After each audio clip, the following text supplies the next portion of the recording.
আসসালামু আলাইকুম। সাদামাটা রান্নাঘরের আরেকটি নতুন ভিডিও দেখার জন্য আপনাদের সবাইকে স্বাগতম। আজকের রেসিপি দেশি মুরগি রান্না। এই দেশি মুরগি আলু দিয়ে রান্না করব। সেই জন্য আগে থেকে দুটো দেশি মুরগি কাটা দিয়ে পরিষ্কার করে নিয়েছি। চুলার উপর কড়া বসিয়ে দিয়েছি। কড়া গরম হয়ে গেছে। পরিমাণ মতো তেল দিয়ে দিব।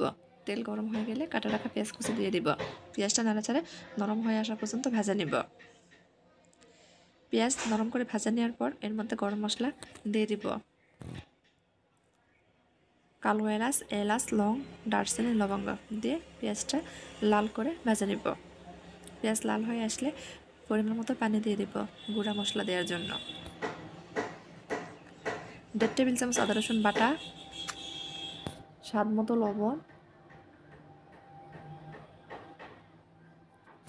2 টেবিল চামচ গুঁড়া মরিচ, 1 চামচ হলুদ, 1 চামচ ধনিয়া গুঁড়া, 1 চামচ জিরা গুঁড়া দিয়ে পেঁয়াজের সাথে ভালোভাবে নাড়াচাড়ে মশলা মিশিয়ে নেব। মশলা কষে নেব। আমি আরও অল্প করে পানি দিয়ে দিলাম মশলাটা ভালোভাবে কষানোর জন্য। মশলা থেকে তেল ভেসে উঠলে আমি এই মশলার মধ্যে কাটা ধুয়ে রাখা মুরগির মাংস দিয়ে দেব। নাড়াচাড়ে মশলার সাথে মুরগির মাংস মিশিয়ে নেব। ঢাকনাতে ঢেকে আমি মশলার সাথে মুরগির মাংসটা কিছুক্ষণ কষে নেব।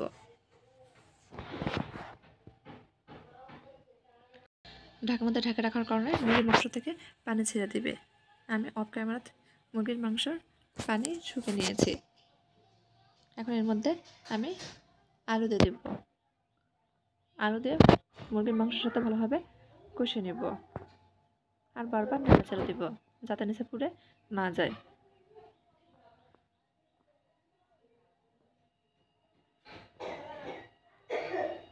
এখন এর মধ্যে অল্প অল্প করে আমি 2 বার পানি দিয়ে মাংসটা ভালোভাবে রান্না করে নেব।